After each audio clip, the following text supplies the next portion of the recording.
આપણે ત્યાં સારી વાત પહોંચાડવાનો વિવાદ નથી,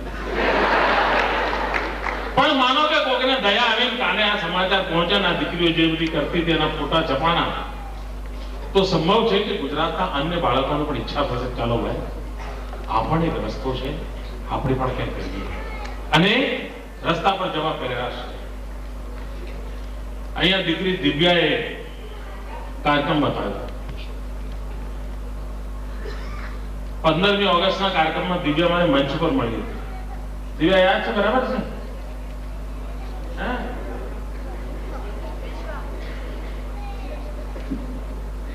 હા મળી હતી. મંચ પર મને એક સર્ટિફિકેટ આપ્યો હતો, ત્યાં મને મળી હતી. ત્યાં મને એણે કહ્યું હતું કે તમે કોઈક વાર મારા આસનો જોશો. કહ્યું તું ને, આજે વચન પૂરું કર્યું.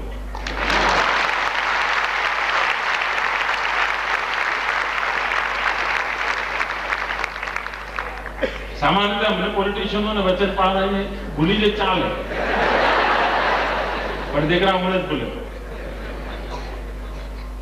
એની ઈચ્છા હતી કોક એના આસન જોવે. મેં આજે ખાસ એ કામ પૂરું કર્યું. મિત્રો, પ્રોત્સાહન આપવું પડે.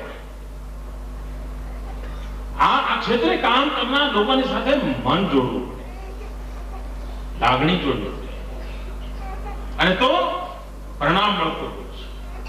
અને રાજ્ય સરકાર એવું કે એન્વાયરમેન્ટ ક્રિએટ કરવા માંગે છે, અને આવનારા દિવસોમાં હું જુદા